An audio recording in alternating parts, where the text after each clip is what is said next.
నేను ట్రెజరర్గా అసోసియేషన్ ఎన్నికల్లో కొలుపడం చాలా సంతోషంగా ఉంది. గత సంవత్సర కాలంగా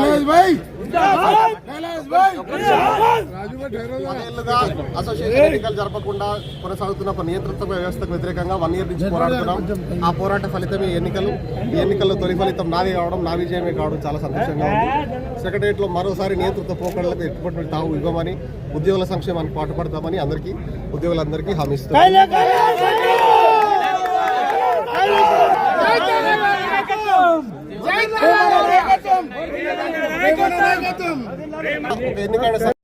అందరికీ నమస్కారం. ఈరోజు చూసినట్లయితే సచివాలయంలో ఒక పండుగ వాతావరణం నెలకొంది. 12 సంవత్సరాల తర్వాత ఉద్యోగులు ఎంతో నిరీక్షణతో ఓట్లు ఇంతకు ముందు ఒక నియంతృత్వంగా జరిగిన ఎలాంటి ఎలక్షన్స్ పెట్టకుండా 12 సంవత్సరాలు కొనసాగింది.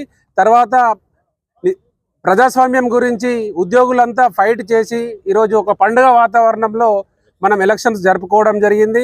మేము గిరి శ్రీనివాసరెడ్డి ప్యానెల్ అన్న ద్వారా జాయింట్ సెక్రటరీ పబ్లిసిటీ పోస్టుకు చేసి గెలుపొందడం జరిగింది.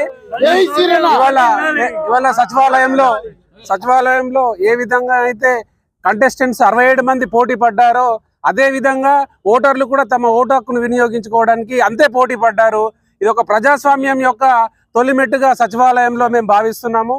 ఇది చాలా ఉద్యోగుల యొక్క సంక్షేమానికి మేము కట్టుబడి ఉండి ఏవైతే మేము మేనిఫెస్టోలో పొందుపరిచామో అవి తప్పకుండా ఉద్యోగులకు మా శాయుశక్తుల ఈ 3 years కాలంలో శతవిధాల ప్రయత్నం చేసి గవర్నమెంట్తో రిక్వెస్ట్ చేసి కొట్లాడి సాధించుకొని తీరుతామని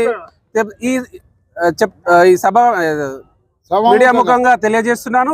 అదేవిధంగా మా ప్యానెల్కు గిరి శ్రీనివాసరెడ్డి అన్న ప్యానెల్కు సపోర్టుగా నిలిచిన మా ఉద్యోగ మిత్రులందరికీ ఈ సందర్భంగా ధన్యవాదాలు తెలియజేసుకుంటున్నాను.